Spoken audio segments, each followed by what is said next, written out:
नमस्कार साथियों, स्वागत है आपका हमारे इस नए एपिसोड में। आज हम जानेंगे महाशिवरात्रि के बारे में। महाशिवरात्रि भारतीयों का एक प्रमुख त्योहार है। यह भगवान शिव का प्रमुख पर्व है। फाल्गुन मास के कृष्ण पक्ष की चतुर्दशी तिथि को महाशिवरात्रि पर्व मनाया जाता है। माना जाता है कि सृष्टि का प्रारंभ इसी दिन से हुआ था। पौराणिक कथाओं के अनुसार इस दिन सृष्टि का आरंभ अग्निलिंग, जो महादेव का विशालकाय स्वरूप है, के उदय से हुआ। महाशिवरात्रि के दिन भगवान शिव व पत्नी पार्वती की पूजा होती है।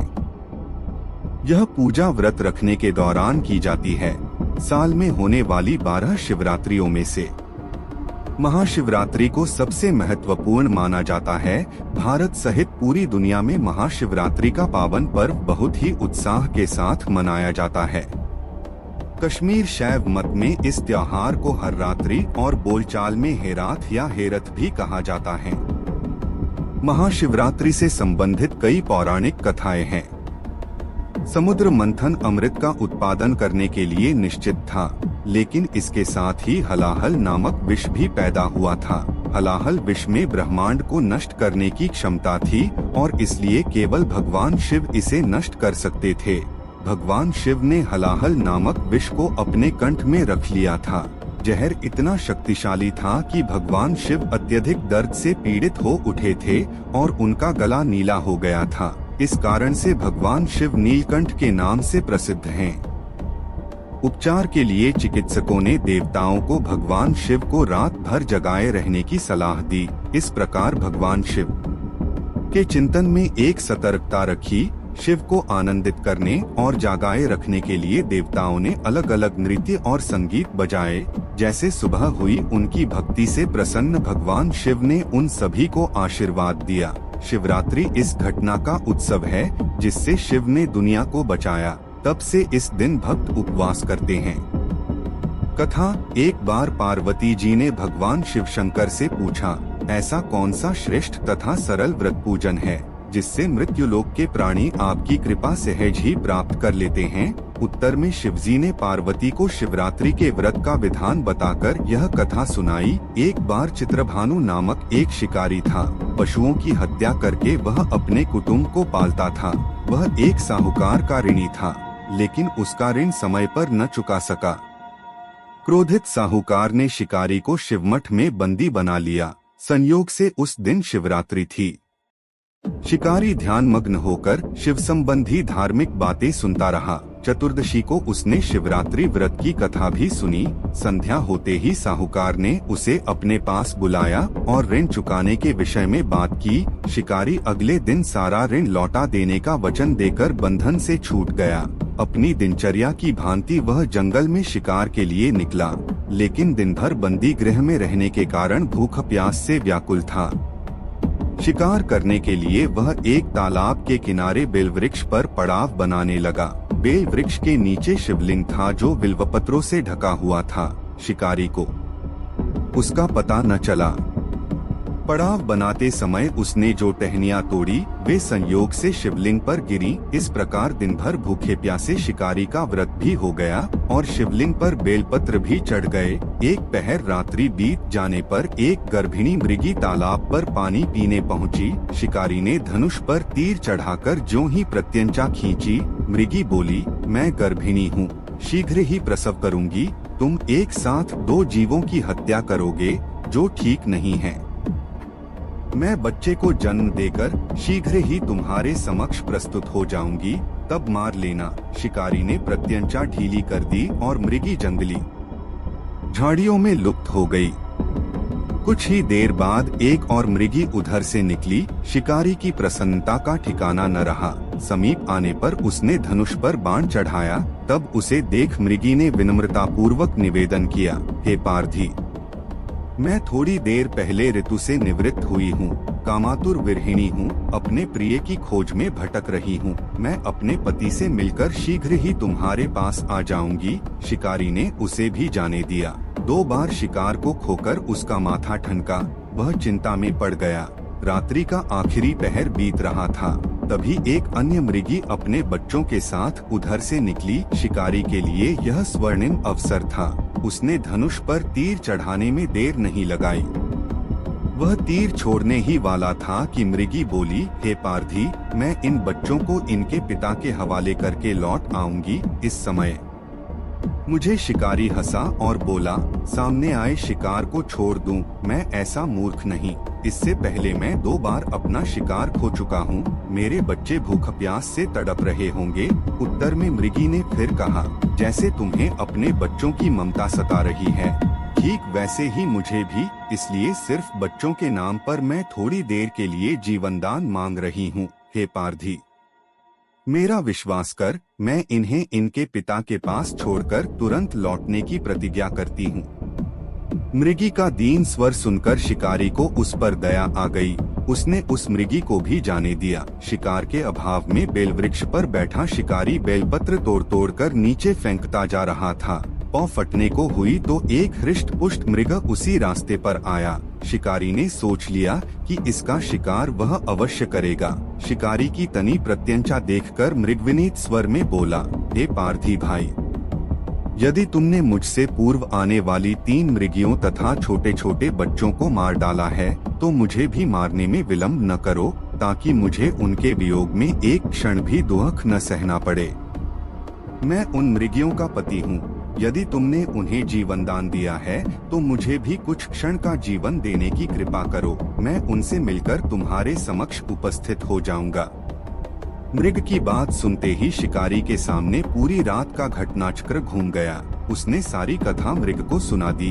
तब मृग ने कहा, मेरी तीनों पत्नियां जिस प्रकार प्रतिज्ञाबद्ध होकर गई हैं, मेरी मृत्यु से अपने धर्म का पालन नहीं कर पाएंगी। आठ जैसे तुमने उन्हें विश्वास पात्र मानकर छोड़ा है, वैसे ही मुझे भी जाने दो। मैं उन सब के साथ तुम्हारे सामने शीघ्र ही उपस्थित होता हूँ। उपवास, रात्रि जागरण तथा शिवलिंग पर बेलपत्र चढ़ने से शिकारी का हिंसक हृदय निर्मल हो गया था।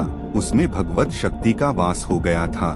धनुष तथा बाण उसके हाथ से सहज ही छूट गया। भगवान शिव की अनुकंपा से उसका हिंसक हृदय कारुणिक भावों से भर गया। वह अपने अतीत के कर्मों को याद करके पश्चाताप की ज्वाला में जलने लगा। थोड़ी ही देर बाद वह मृग सपरिवार शिकारी के समक्ष उपस्थित हो गया ताकि वह उनका शिकार कर सके। किंतु जंगली पशुओं की ऐसी सत्यता, सात्विकता एवं सामूहिक प्रेम भावना देखकर शिकारी को बड़ी ग्लानि हुई। उसके नेत्रों से आंसुओं की झड़ी लग गई। उस मृग परिवार को न मारकर शिकारी ने अपने कठोर हृदय को जीव हिंसा से हटा सदा के लिए कोमल एवं दयालु बना लिया। देवलोक से समस्त देव समाज भी इस घटना को देख रहे थे।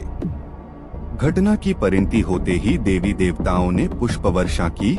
तब शिकारी तथा मृग परिवार मोक्ष को प्राप्त हुए। अनुष्ठान, इस अवसर पर भगवान शिव का अभिषेक अनेकों प्रकार से किया जाता है। जलाभिषेक जल से और दुग्धाभिषेक दूध से। बहुत जल्दी सुबह सुबह भगवान शिव के मंदिरों पर भक्तों, जवान और बूढ़ों का तांता लग जाता है। वे सभी पारंपरिक शिवलिंग पूजा करने के लिए जाते हैं और भगवान से प्रार्थना करते हैं। भक्त सूर्योदय के समय पवित्र स्थानों पर स्नान करते हैं, जैसे गंगा या खजुराहो के शिव सागर में या किसी अन्य पवित्र जल स्रोत में। यह शुद्धि के अनुष्ठान हैं, जो सभी हिंदू त्योहारों का एक महत्वपूर्ण हिस्सा है। पवित्र स्नान के बाद स्वच्छ वस्त्र पहने जाते हैं। भक्त शिवलिंग स्नान करने के लिए मंदिर में पानी का बर्तन ले जाते हैं। महिलाओं और पुरुषों दोनों सूर्य, विष्णु और शिव की प्रार्थना करते हैं। मंदिरों में घंटी और शंकर जी की जय ध्वनि गूंजती है। भक्त शिवलिंग की 3 या 7 बार परिक्रमा करते हैं और फिर शिवलिंग पर पानी या दूध भी डालते हैं। हालांकि इन सभी अनुष्ठान का वर्णन हमारे पवित्र शास्त्रों में कहीं पर भी नहीं है, जिससे यह शास्त्रानुकूल साधना नहीं है। शिव पुराण के अनुसार महाशिवरात्रि पूजा में 6 वस्तुओं को अवश्य शामिल करना चाहिए। शिवलिंग का पानी, दूध और शहद के साथ अभिषेक, बेर या बेल के पत्ते जो आत्मा की शुद्धि का प्रतिनिधित्व करते हैं। सिंदूर का पेस्ट स्नान के बाद शिवलिंग को लगाया जाता है। यह पुण्य का प्रतिनिधित्व करता है। फल, जो दीर्घायु और इच्छाओं की संतुष्टि को दर्शाते हैं। जलती धूप, धन, उपज, अनाज। दीपक, जो ज्ञान की प्राप्ति के लिए अनुकूल है। और पान के पत्ते जो सांसारिक सुखों के साथ संतोष अंकन करते हैं। अभिषेक में निम्न वस्तुओं का प्रयोग नहीं किया जाता है: तुलसी के पत्ते, हल्दी, चंपा और केतकी के फूल। भगवान शिव की अन्य पारंपरिक पूजा: 12 ज्योतिर्लिंग प्रकाश के लिंग जो पूजा के लिए भगवान शिव के पवित्र धार्मिक स्थल और केंद्र हैं, वे स्वयंभू के रूप में जाने जाते हैं, जिसका अर्थ है स्वयं उत्पन्न। 12 स्थानों पर 12 ज्योतिर्लिंग स्थापित हैं। 1 सोमनाथ, यह शिवलिंग गुजरात के काठियावाड़ में स्थित है। 2 श्रीशैल मल्लिकार्जुन, मद्रास में कृष्णा नदी के किनारे पर्वत पर स्थापित है श्रीशैल मल्लिकार्जुन शिवलिंग। 3 महाकाल, उज्जैन के अवंती नगर में स्थापित महाकालेश्वर शिवलिंग, जहां शिवजी ने दैत्यों का नाश किया था।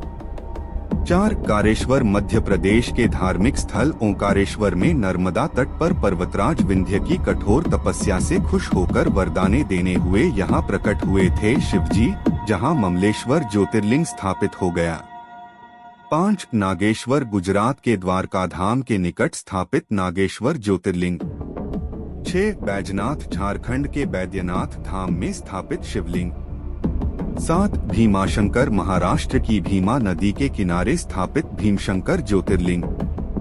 8 त्र्यंबकेश्वर, नासिक महाराष्ट्र से 25 किलोमीटर दूर त्र्यंबकेश्वर में स्थापित ज्योतिर्लिंग। 9 घृष्णेश्वर, महाराष्ट्र के औरंगाबाद जिले में एलोरा गुफा के समीप वेसल गांव में स्थापित घृष्णेश्वर ज्योतिर्लिंग। 10 केदारनाथ, हिमालय का दुर्गम केदारनाथ ज्योतिर्लिंग हरिद्वार से 150 पर मील दूरी पर स्थित है। 11 काशी विश्वनाथ, बनारस के काशी विश्वनाथ मंदिर में स्थापित विश्वनाथ ज्योतिर्लिंग। 12 रामेश्वरम, त्रिचनापल्ली, मद्रास, समुद्र तट पर भगवान श्री राम द्वारा स्थापित रामेश्वरम ज्योतिर्लिंग।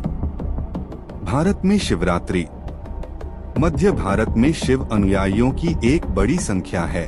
महाकालेश्वर मंदिर, उज्जैन सबसे सम्माननीय भगवान शिव का मंदिर है, जहां हर वर्ष शिव भक्तों की एक बड़ी मंडली महाशिवरात्रि के दिन पूजा अर्चना के लिए आती है। जेउनरा, सिवनी के मठ मंदिर में व जबलपुर के तिलवाड़ा घाट नामक 2 अन्य स्थानों पर यह त्योहार बहुत धार्मिक उत्साह के साथ मनाया जाता है। दमोह जिले के बांदपुर धाम में भी इस दिन लाखों लोगों का जमावड़ा रहता है। कश्मीरी ब्राह्मणों के लिए यह सबसे महत्वपूर्ण त्योहार है। यह शिव और पार्वती के विवाह के रूप में हर घर में मनाया जाता है।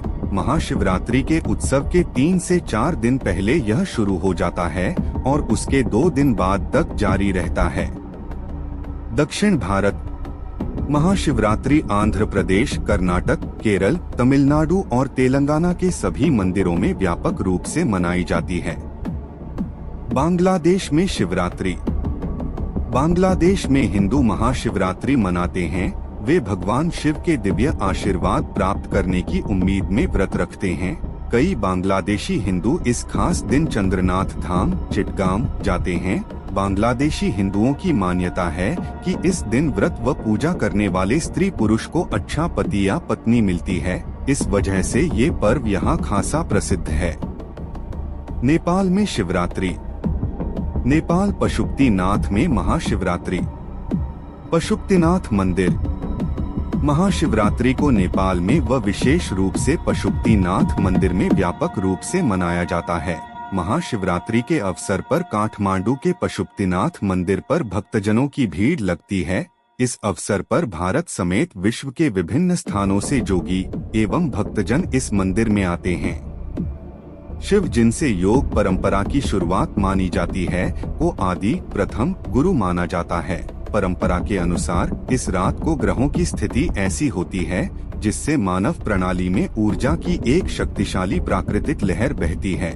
इसे भौतिक और आध्यात्मिक रूप से लाभकारी माना जाता है। इसलिए इस रात जागरण की सलाह भी दी गई है, जिसमें शास्त्रीय संगीत और नृत्य के विभिन्न रूप में प्रशिक्षित विभिन्न क्षेत्रों से कलाकारों पूरी रात प्रदर्शन करते हैं।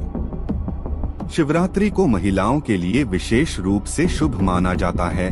विवाहित महिलाएं अपने पति के सुखी जीवन के लिए प्रार्थना करती हैं। व अविवाहित महिलाएं भगवान शिव, जिन्हें आदर्श पति के रूप में माना जाता है, जैसे पति के लिए प्रार्थना करती हैं। एपिसोड पूरा देखने के लिए आपका धन्यवाद। ऐसे ही वीडियो देखने के लिए चैनल को सब्सक्राइब जरूर करें।